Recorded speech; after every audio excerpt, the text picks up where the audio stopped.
Am I the only person that's afraid of Christmas music? Dun dun dun dun dun dun dun dun dun dun dun.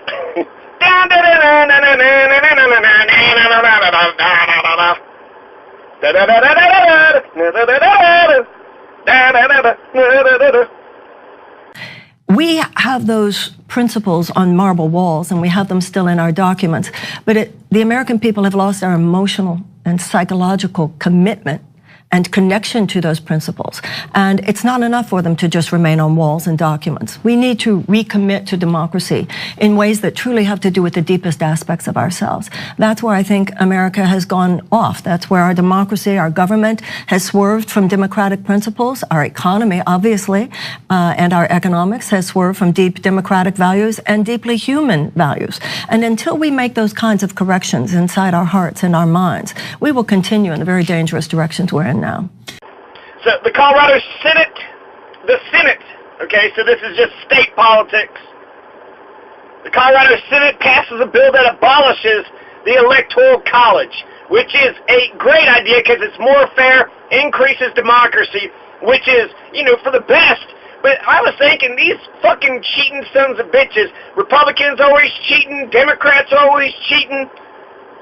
If Colorado abolishes the Electoral College, then we won't be a Democratic state no more. We won't be a liberal state. We'll actually give these fucking Republicans a chance to vote for the president and for their vote to actually count. There's 40 safe states in this country. So because of the Electoral College strategy, the National Electoral College strategy, you only need to focus on 10 battleground states. Ohio, Florida, Michigan, Pennsylvania, Wisconsin. So let me talk about this Colorado Senate. They passed a bill, so now it's got to go to the House, and now it's got to get signed by Jared Polis, and then it will become law. What this does, it doesn't abolish the Electoral College. It's on the road. It's a movement to abolish the Electoral College. 11 states and Washington, D.C. have already jumped on the National Popular Vote Interstate Compact. The 11 states that has already jumped on it is California, Washington, Illinois, New York, Massachusetts, Maryland, Rhode Island, Connecticut, New Jersey, Hawaii, and Vermont.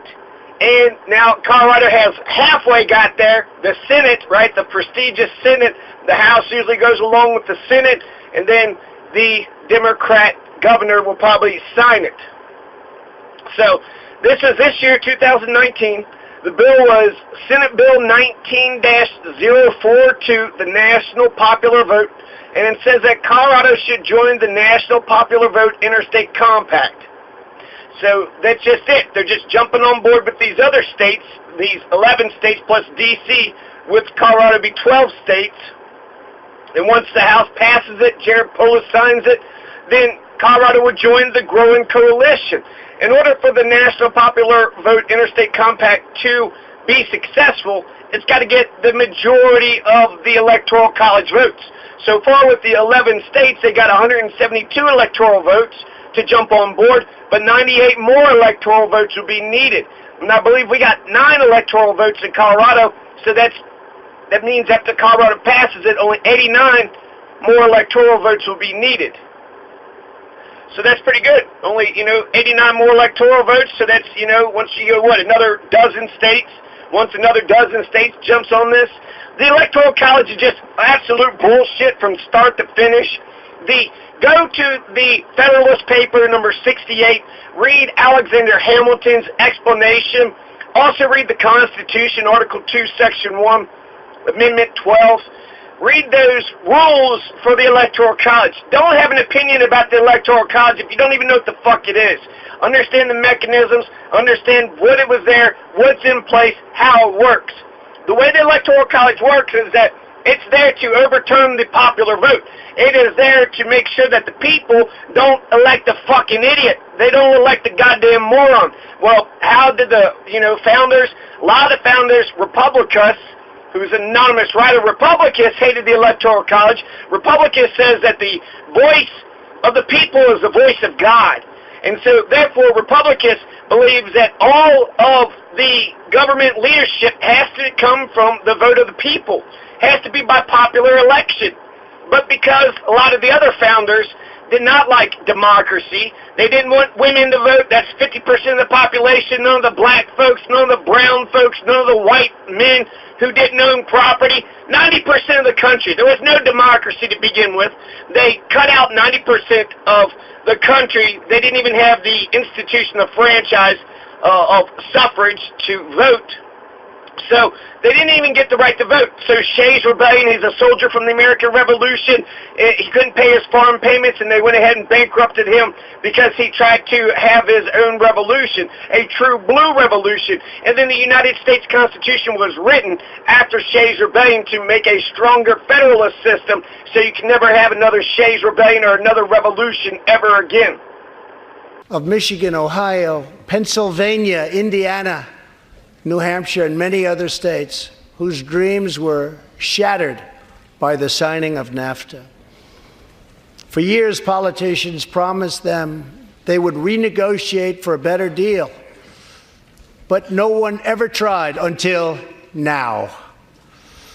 Our new U.S.-Mexico-Canada agreement, the USMCA, will replace NAFTA and deliver for American workers like they haven't had delivered to for a long time.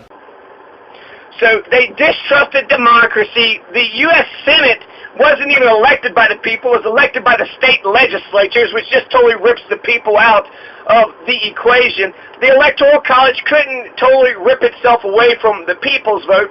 There had to be a sense of the people. The people had to have, there had to be some kind of democratic element to it.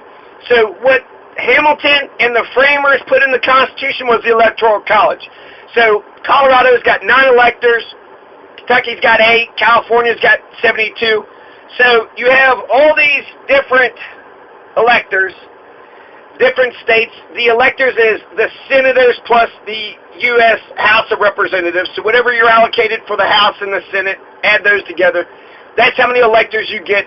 The Republican and the Democratic Party chooses them. And when you go to vote for Hillary or Donald or Jill or Gary, you're not voting for them. You're not voting for those specific individuals. You're voting for the electors that political party has chosen. And that is bullshit because by the Constitution, they have a right to overturn the popular vote. So Kentucky voted Donald, Colorado voted Hillary. Regardless of where you stand on the the 2016 election, if the majority of Colorado voted for Hillary, then the winner-take-all principle says that all the votes, the electoral votes, goes to Hillary, and vice versa for Kentucky, all the electoral votes goes for Donald.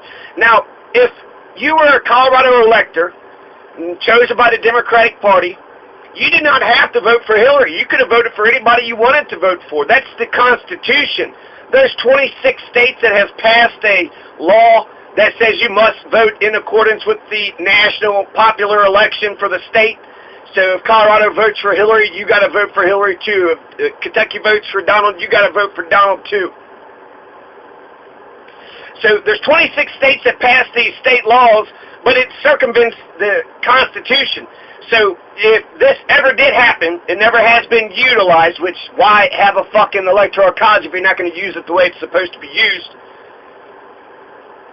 It's never been utilized. The Electoral College, the purpose is to overturn the popular will. So the Colorado electors, the 9 of them, did not like Hillary, and they wanted to vote for, Gary Johnson. And if the 8 electors of Kentucky didn't like Donald and they wanted to go ahead and vote for Jill Stein, then that's who those electors, their votes would have gone to Jill Stein or Gary Johnson. They can vote for whoever they want to vote for. That's Alexander Hamilton. That's the point, to have the sense of the people, but not really the people. To have electors, a group of electors. The people don't vote for the president, the people vote for electors, and then those electors vote for the president. Because the people, they might fuck up, so you got to undo the people's, the people's choice. And then lastly, who decides an election which has no majority? This is an easy, simple situation that I could very much see happening in 2020. It should have happened every, presidential election, to be honest with you. They concede the day of the national vote. Why do that? Fight until the Electoral College is counted. That's when the president is elected, when the Electoral College is counted. Because if you get to the Electoral College, for all you Donald Trump fans, y'all forget that they almost tried to take the election away from Donald Trump after he got elected. So he used the Electoral College strategy, and he wound up winning. If we had a national vote, I think he probably would have won anyways. So he won the Electoral College strategy, but when it comes to the fundamental purpose of the Electoral College, they were sitting there saying, this is the point, and this is the point. You elected a piece of shit president, and the Electoral College can flip it. The Electoral College can change it. So if one of those, Hillary or Trump or whoever the top two people, if you don't get a majority, right, you got, 400 or 500 electoral votes, if you don't get the majority, you don't just get a plurality, you just don't get most of the electoral votes, you got to get a majority. You got to get the majority of the Electoral College votes. If you don't get the majority, then it goes to the House of Representatives. And every state only gets one vote. So the representative delegation will have to decide on the one person that they want to vote for. And they vote for it immediately. You need 2/3. You need a quorum. You need 2/3 of the House of Representatives to be there in the quorum. And then you just need a majority. So if you get 2/3 of the 50 states, right, so that's what? 34? You get 34 states to vote for one candidate over the other candidate, and the majority, so you get 34 candidates to vote, and then the majority of those, so you get 18. So anyways, it goes to the House. It goes to the House of Representatives, and then the House of Representatives votes for the president. So again, it's taken out of the American people's hands. The American people don't have any say-so when it gets to that point. So we elect a group of electors. If they can't make a decision, then it goes to another group of electors. My God, we are the servants of servants. We are the slaves of slaves. The Electoral College, I could go on and on about how shitty and stupid it is. If you believe in the Electoral College, fuck you, you're dumb. You don't know what the fuck you're talking about. The Electoral College, if you think it's so great, how come none of the American states has it for the state government? You don't think there's a rural versus city dynamic? Whatever fucking excuse you might use for the Electoral College, which I don't think you know what the hell you're talking about. The two senators, so you're saying that California only has 70 Electoral College votes. That's it. And they don't have any influence. They have a shit ton of influence right now. You're acting like what the national popular vote would make California Republicans matter, and the Republicans in Colorado and the Democrats in Texas and Alabama and Kentucky matter. That's what eliminating the Electoral College would do. So none of the states have the Electoral College because they know it's a dumbass idea. Nobody's pushing for the Electoral College for their states because they know it's a dumbass idea. If you think the Electoral College is so great, why not have an Electoral College for the Electoral College? If the Electoral College is so goddamn great, you're so against the people voting, what do you suggest? Instead of the majority getting all of it, if you have a state of 10 million, you should get one electoral vote. If you have a state of 1 million, you get 10 electoral votes. That's fair to you? You think it's better to weight some votes over others? One person, one vote. That is exactly how it's supposed to be. In a democracy, the great equalizer, the janitor's vote, and the president's vote is the exact same one. Just one single, the exact same value. No different. And that's the way it ought to be. That's the way it should be. And it's based on national popular vote anyways. So people that say, no, we need the Electoral College. It's not used for its primary fundamental purpose. And the Electoral College strategy is just a bunch of fucking bullshit. You're just, basically, it's a point system, and you can ignore 40 states. So anyways, fuck the Electoral College. Order. I think that is an appropriate word. This is a form of tyranny, and we need to dig down into that characterological facet of what Americans really are, which is a big hell no to tyranny.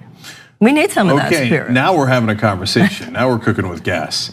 Okay, I love the idea of declaring our independence from corporate rule. I think that would greatly resonate. You talk about deeper emotional and psychological rivers that underlie political forces on the move today. I was going to ask you to explain that, but I think you just did.